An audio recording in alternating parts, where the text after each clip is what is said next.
Salut les otaku, aujourd'hui on parle des actualités Webtoon sur l'application du même nom. Je parlerai donc des séries annonçant une pause, celles qui s'achèvent ainsi que la présentation des nouveaux Webtoons en version française. Clair, net, précis, c'est y part.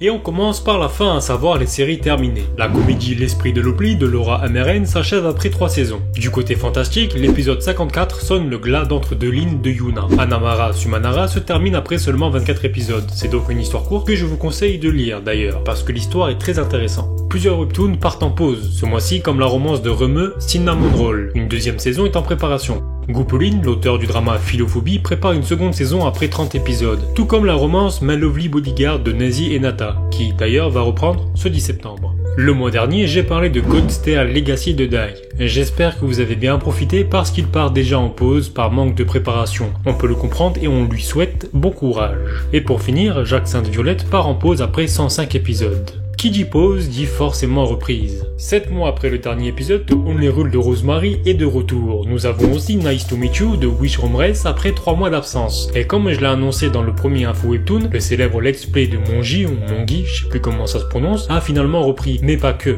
Il y a aussi les Ravageurs de Sian. Je vous invite à cliquer en haut à droite car j'ai déjà parlé des Ravageurs dans 3 webtoons écrits par des Français. Et avant de passer à la suite, 2 webtoons vont connaître une adaptation. Nevertheless, de la romance, va devenir une série TV coréenne. True Beauty, après son succès en webtoon et en K-drama, va enfin sortir en format papier.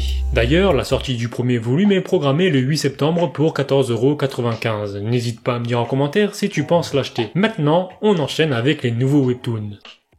Et on commence avec Doombreaker, une histoire fantastique à la limite de l'isekai écrit par Blue Jeep.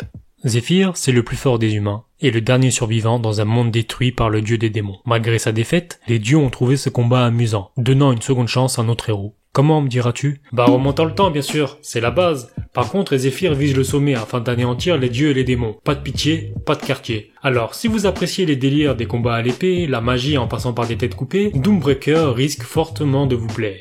Toujours dans l'action, Lee Won-sik et Gulshan nous proposent Samadhi. Alors c'est possible que le style et les noms de ces auteurs te rappellent quelque chose, une autre histoire. Et c'est normal puisqu'ils sont aussi l'auteur de Mort imminente. J'en ai parlé dans une de mes premières vidéos, si tu ne l'as pas regardé, clique en haut à droite. Samadhi, c'est l'histoire de Lee Park, un salarié voulant vivre une vie lambda et paisible. Sauf que son rêve est brisé lorsqu'il rencontre Moke, un ancien ami hors du commun. Il va aider Lee Park à éveiller son pouvoir. Sa vie devient alors tout, sauf ordinaire.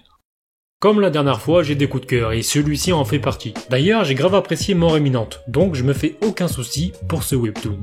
On poursuit avec de la romance. Enfin, plutôt une tranche de vie. Refimbo nous propose Boyfriends. Boyfriends nous parle de 4 étudiants débutant une relation polyamoureuse et découvrent les méandres de l'amour. Tout simplement. Bon, je suis clairement pas la cible visée, mais ça a déjà trouvé son petit public. Cette fois-ci, on part sur de la véritable romance. Je vais dire par là une véritable histoire d'amour. Je vous présente Season of Blossom de Hongduk et Nemon. De jeunes lycéens vivent leurs premiers amours et se laissent entraîner par le destin. De ce que j'ai lu, c'est fort sympathique. De plus, j'ai un petit faible pour les dessins. Et pour la dernière romance de ce mois-ci, Blo nous propose The Doctor Are Out. C'est l'histoire du docteur Mathias Guevara, qui rencontre le docteur Fernando Guevara, vétérinaire ouvrant sa clinique juste à côté de la clinique médicale. La compétitivité s'installe et les deux adultes commencent à se disputer pour tout et rien. Cette rivalité va-t-elle rester ou finiront-ils par tisser des liens plus intimes? Et on enchaîne avec le drama The Wife de Jeon et Mana.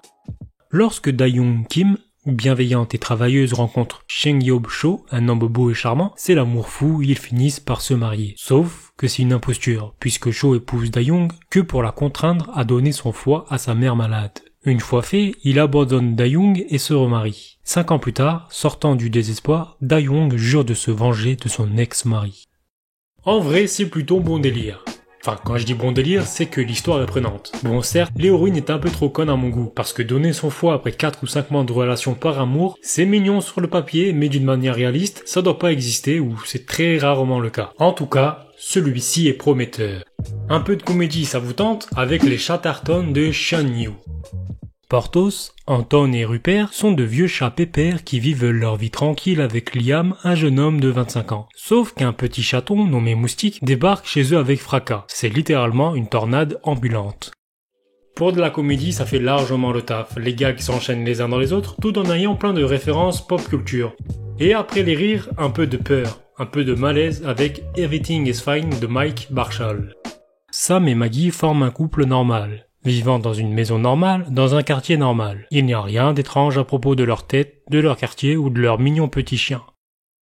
Bon, il est classé comme un webtoon d'horreur, mais pas dans le sens gore, c'est plutôt psychologique une fois de plus. Les dessins ne collent pas avec l'histoire, les dialogues sont décalés, bref, tout pour créer une ambiance malaisante. Et c'est tout pour ce mois. Il y a beaucoup moins de nouveaux webtoons que la dernière fois. Cependant, nous avons à peu près chaque genre représenté de manière équitable, et ça c'est plutôt cool. D'ailleurs, dites-moi en commentaire quel nouveau webtoon vous avez commencé. Et la vidéo se termine ici. Si mon contenu te plaît, je t'invite à mettre le pouce bleu, à t'abonner tout en activant la cloche pour être notifié de mes futures vidéos. Ça me donne de la force, de la motivation, en plus, c'est gratuit. Rendez-vous donc dimanche prochain à 17 h et surtout, portez-vous bien!